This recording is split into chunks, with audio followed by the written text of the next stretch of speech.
we go. Next project is a cage. It's gonna be a 10-point. Yeah, never done one before, so doing lots of research. I'm gonna have to cut out all that fiberglass on the side so I can weld the hoop and the rear down bars onto the frame. And this is what my nice car looks like before I cut it all apart. I'm gonna have removable door bars. These guys, I don't know why they didn't send AN hardware like aircraft. See where that shear point is. Shouldn't have threads on it, but maybe it'll work for this. Anyway, that's what they sent. A lot of time making the fit good. So it's all gonna have to be TIG welded, so no gaps allowed. You'll be fighting it forever. And I bought a cheapy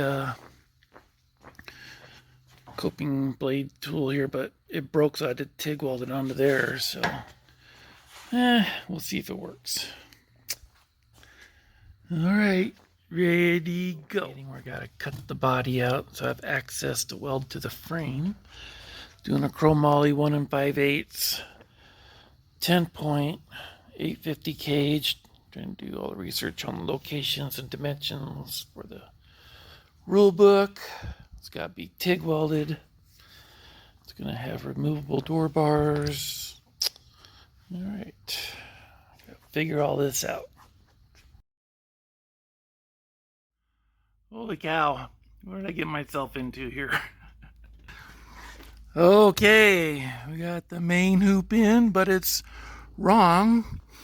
The angles, I mean, just to get this 42-inch dimension, I had to open it up a little bit, so I used this bumper jack thing, got it opened up, then I got it cut right to length, then I got the angles, and then it was too wide, so then I had to put it underneath my lift and smash it back down. Oh, I mean, I spent all day on just this one bar. This is ridiculous. Oh, of course, got big old holes in here, but I need to do that so I can access and weld the stuff in here. Got room on this side to weld, and then I'll fiberglass it all back together. And then this stupid halo thing is not perfect, so of course I had to go buy a 12-ton pipe bendy thing, cheapy one. So you can't bend this stuff by hand unless you're Hulk Hogan. This stuff is pretty damn tough. This is Chrome Molley 1 5/8. And so I've been going over the 850 specs for where everything's got to be. I want to make sure I do this only once, so I'm going to take my time. Good thing I'm retired. Yeah, date. I had to redo these angles right here because I originally coped this part here to go up on top flat, but it ended up landing on an angle, so I had to redo those. So they fit a little better. Now this piece right there, the rear down bar, it's over 38 degrees, so that's good. It's within 5 inches of the top. And yeah, that took hours, just that one piece there. So this is where we're ending up at. I had to put a bend here for more headroom, so it's working good. Here's an update. Cut some more holes in the car, get to the frame. Took some 2x2 eighth wall, gonna cap it off and grind it up, and these guys will be the standoff. And it'll be something like that, but got to come out far enough so the door bars will clear. That took about 2 hours to get that angle right. It's not out there right, but you know what I mean. Pain a rear.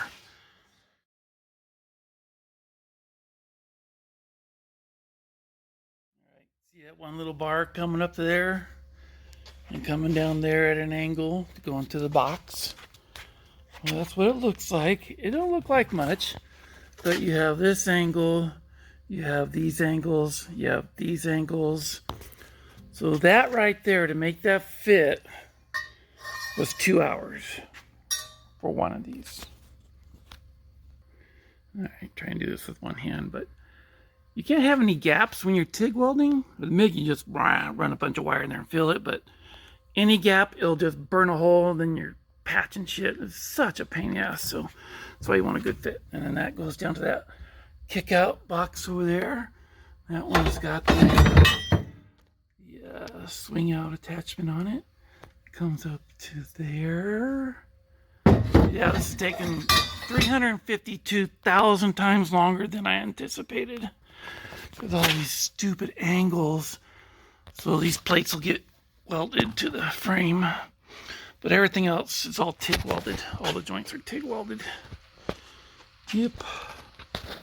Gotta be safe when you're going close to 200, so.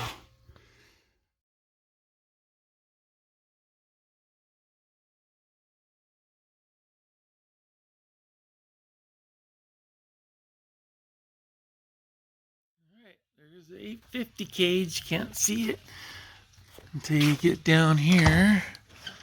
There's the door bar. Because I'm old and I don't want to climb over this thing, so this comes and swings out of the way. So you can get in the car. And when you want to go racing, put your pin back in. We got our crossbar within shoulder down to 4 inches. Got to be level with your shoulder down. This bar has to cross your shoulder and elbow while you're holding onto the wheel. 3 and 9. We got our more than 30-degree down bar. Got our main hoop touching the ceiling. We got all these are TIG welded to the plates and then MIG welded to the body. On these plates are MIG, and all the Chrome Molley is TIG welded. TIG welded all the way around. It was kind of a jigsaw puzzle to do it in steps to where you can get around. Okay, no dash bar required if you don't have more than 1 square foot of the firewall modified. Mine's original. Don't need D delta bars if you're welded to the frame. And if you do have a frame, you do have to weld to the frame. You can't go to the body. So I came down and welded these boxes down here.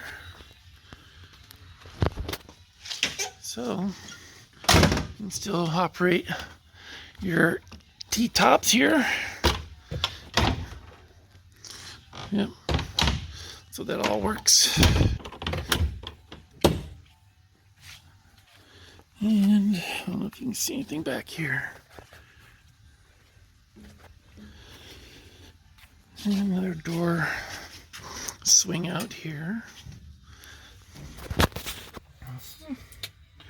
Not a lot of fiberglass patching to do. But it was fun. It took about a week, 8 hours a day to TIG weld all these bars. But it all fits.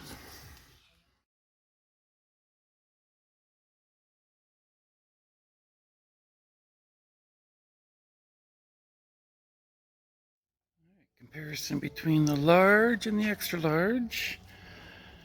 It looks similar, but right here, this is 15 inches, and that hurts my hips. I'm squeezed in there, but this is 17 inches, and more better for me. So I think I'll put the bigger one for me, and the passenger size will get the other one, just large. Alright, that's where we're at right now. I gotta try and hold those somehow while I glass them in.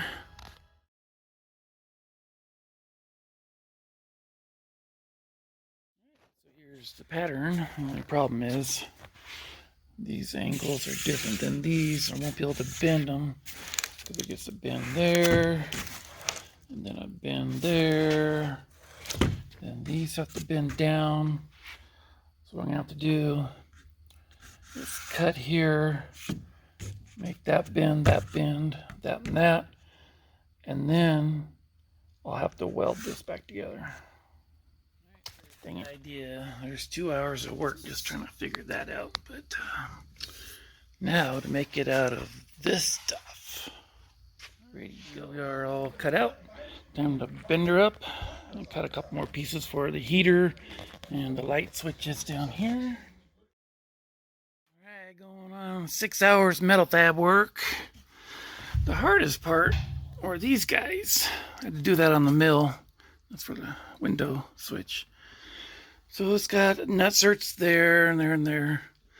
I need to find some countersink screws for that. And then I'm going to cover it. Alright, vintage air controller. And I want this to sit flat. So take your little countersink tool into this left hand. That way you get your screws in here. And they sit flat-ish before you cover it. I'm gonna clean up the acetone and put this stuff on. These switch things were a pain in the butt. I had to cut the squares out on the mill. There's some stainless countersunk. And go underneath the stuff. New carpet. These look pretty good. They're pre-formed really well. You got all your pre-cut stuff. And you got this all prepped. Fun part will be going around all the roll cage stuff. But no problem. Alright, ready, go.